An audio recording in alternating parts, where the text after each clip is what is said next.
So hello friends, आज की इस वीडियो में हम बात करने वाले हैं क्लास 10 की प्रश्नावली 1.3 जो प्रश्न है, सिद्ध कीजिए कि √5 एक अपरिमेय संख्या है। ओके, तो इससे पहले थोड़ा सा आप समझ लीजिए कि परिमेय संख्या क्या है। तो परिमेय संख्या होता है कि वैसे संख्याएं, ठीक है, जिसे p/q के रूप में लिखा जा सकता है, यानी कि अंश और हर के रूप में, अंश बटे हर के रूप में लिखा जाए, उन्हें हम बोलते हैं परिमेय संख्या। तो हमें क्या बोलना है, जहाँ पे q बराबर 0 नहीं हो, ठीक है। और यहाँ पे देखिएगा, इसमें क्या बोलना है, सिद्ध करने के लिए बोला है कि सिद्ध कीजिए कि √5 एक अपरिमेय संख्या है, ठीक है। तो इसे हम अभी मान लेते हैं कि √5 एक परिमेय संख्या है, ठीक है। यहाँ पे देखिए, मैंने लिखा कि माना √5 एक परिमेय संख्या है। इसलिए मैं परिमेय क्यों माना, एक बात याद रखिए कि यहाँ पे हमें सिद्ध क्या करना है फ्रेंड्स, अपरिमेय। तो अपरिमेय सिद्ध करने के लिए कुछ न कुछ हमें मानना पड़ेगा। तो मैं यहाँ p/q के रूप में अभी इसे लिखूँगा, ठीक है। तो परिमेय संख्या मैंने मान लिया है।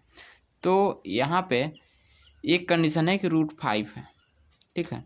√5 है, तो इससे हम परिमेय माने हैं, तो किस रूप में लिख सकते हैं, p/q के रूप में लिख सकते हैं, ठीक है।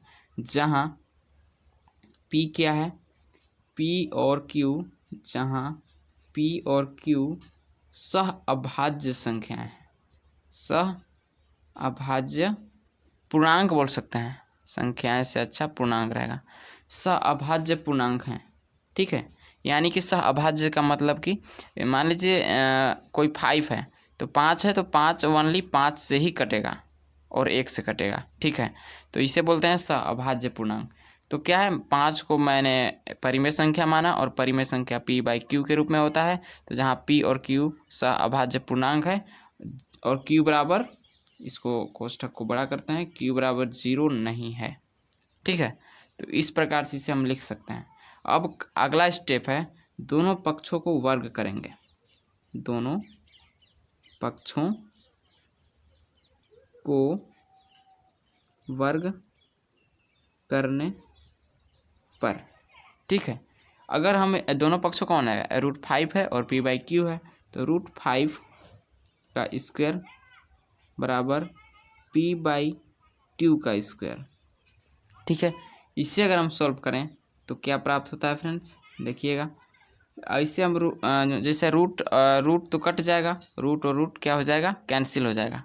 तो क्या बचेगा मेरे पास, ओनली 5, ठीक है, बराबर इसके p/q का स्क्वायर होगा, तो p²/q² हो जाएगा।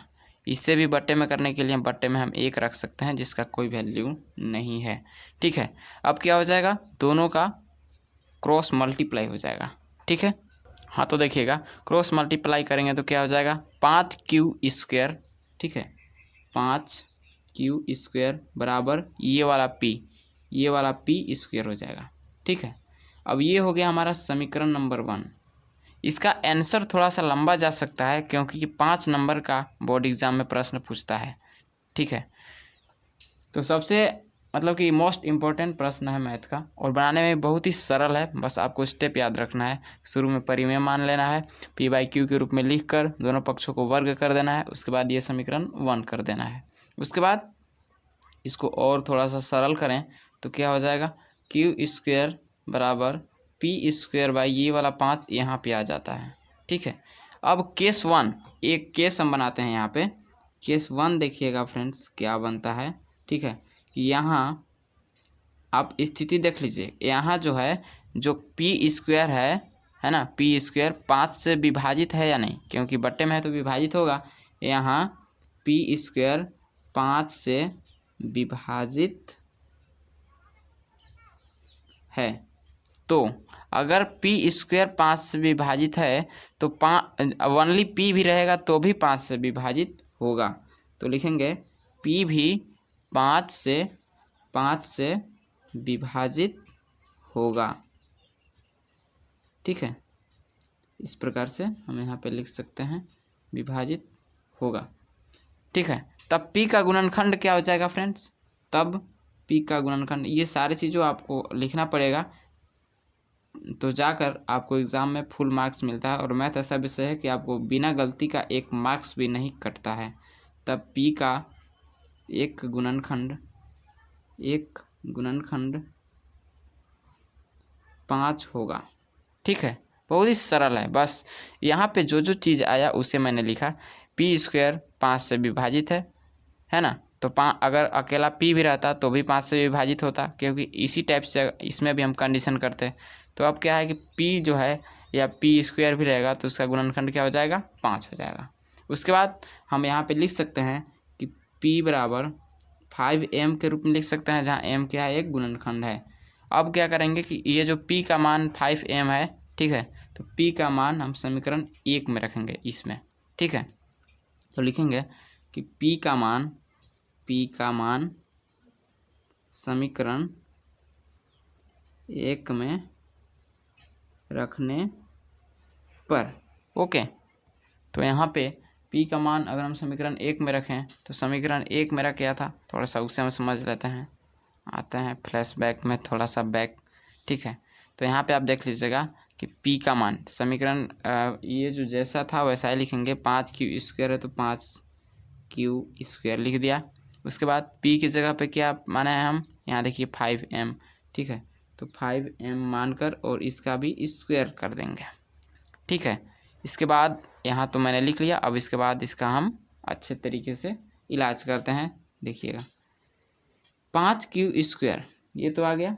उसके बाद 5 का स्क्वायर हो जाएगा तो कितना हो जाएगा, 5 गुने 5 करेंगे तो 25m स्क्वायर आ जाएगा, राइट। उसके बाद इसे हम फिर से ये करें, मतलब कि ये बटे में जाएगा 25 के नीचे, तो यहाँ हो जाएगा q बराबर, ठीक है, q 5q बटे ये वाला हम यहाँ पे लेंगे 25। ठीक है, तो और बराबर में ये m को हम यहाँ पे कर सकते हैं, m स्क्वायर यहाँ पे। अब काट सकते हैं, 5 एकम 5, 5 पच्चीस 25। ठीक है, तो इससे थोड़ा सा ये कर लीजिए q स्क्वायर और यहाँ पे 5 बटे m स्क्वायर, थोड़ा सा फ्रेश हो गया। उसके बाद केस 2 हम यहाँ पे लेंगे। ठीक है, जिस प्रकार से वहाँ पे आया था कि पी स्क्वायर 5 से विभाजित था, यहाँ पे आप थोड़ा सा कंफ्यूज होते होंगे कि आखिर आपने बराबर में क्यू को क्यों नहीं किया, क्योंकि जिस प्रकार से हम पी स्क्वायर को 5 से डिवाइड किए थे उसी प्रकार से हमें क्यू को भी करना था, इसीलिए हम एम माने थे। ठीक है, तो यहाँ पे केस 2 में हम लिख सकते हैं कि यहाँ, ठीक है, क्यू स्क्वायर 5 से विभाजित है इस टाइप से। ठीक है, तो यहाँ पे हमने लिखा केस 2 में कि यहाँ क्यू स्क्वायर 5 से विभाजित है तो क्यू भी ऑलमोस्ट आराम से हो जाएगी 5 से विभाजित। ठीक है, तो यहाँ पे गुणनखंड हम नहीं लेंगे, जैसा कि पीछे मैंने लिया था, यहाँ पे p का एक गुणनखंड 5 होगा, तो ऐसे हम नहीं मानेंगे। अब यहाँ पे सिद्ध हो गया कि मान लीजिए पी स्क्वायर भी 5 से विभाजित हुआ और क्यू स्क्वायर भी 5 से विभाजित हुआ, तो केस 1 और केस 2 जो मैंने लिया, केस 2 और केस 1 से स्पष्ट होता है कि p एक परिमेय संख्या नहीं है। ठीक है, p बाई क्यू, जो p बाई क्यू था वह एक परिमेय संख्या नहीं है, तब √5 एक अपरिमेय संख्या है, सीधा। ओके, तो उस चीज़ को हम थोड़ा सा लिख लेंगे तो मेरे लिए अच्छा होगा, और जो एग्जामिनर होगा कॉपी चेक करने वाला उसे भी समझने में बहुत ही अच्छे तरीके से वो भी समझ जाएगा, तो उसे हम आराम से लिख लेते हैं। हाँ, तो देखिए इसे मैंने लिख दिया। अब आप इसे आराम से नोट कर सकते हैं। आपको मैं शुरू से थोड़ा सा ले जाता हूँ, वो नोट करने में बहुत ही आसानी होगी। ठीक है, तो यहाँ पे आपको यहाँ तक आ जाना है और उसके बाद सीधा नोट करना स्टार्ट करना है। ठीक है, ये हो गया प्रश्न, और पहले ये परिमेय संख्या करके और ये अभाज्य पूर्णांक, उसके बाद ये हो गया, फिर ये, फिर यहाँ से ये नोट कर सकते हैं, फिर उसके बाद यहाँ से वीडियो पॉज करके, ठीक है, यहाँ तक आप नोट कर सकते हैं। उसके बाद अगला प्रश्न है कि सिद्ध कीजिए कि 3 + 2 × √5 एक अपरिमेय संख्या है। यानी कि ये जो है ना, एक प्रश्नावली 1.3, इसमें ओनली अपरिमेय संख्या ही सिद्ध करना है। तो इसका कोई फार्मूला अलग सा नहीं है, ओनली एक ही फार्मूला लगेगा, परिमेय मानकर वर्क करना है। ठीक है, तो इस वीडियो में हम इतना ही इसको कवर करते हैं, और बाकी जो भी इससे रिलेटेड आपको प्रश्नों में दिक्कत हो तो उसे आप, अगर दिक्कत हो, डाउट हो तो आप इस पर पूछ सकते हैं। ठीक है, इस पर आप आराम से पूछ सकते हैं, आपको बताया जाएगा। तो आज की इस वीडियो में इतना ही। प्रश्नावली 1.3 को हम लगभग समाप्त करते हैं, क्योंकि प्रश्न में कुछ खास है नहीं। एक एक प्रश्न को सॉल्व करें तो मैथ ऐसा सब्जेक्ट है कि सारे प्रश्नों को सॉल्व करना बहुत ही मुश्किल हो जाएगा और सिलेबस आपका जल्द से जल्द कंप्लीट नहीं होने पाएगा। ठीक है, तो अब इसमें देखते हैं, अगर कोई प्रश्न भास्ट लगे तो मैं एक और वीडियो बना देता हूँ। ठीक है, और उस वीडियो में आपके लिए पूरा क्लियर किया जाएगा। ठीक है, तो आज की इस वीडियो में इतना ही। ओके।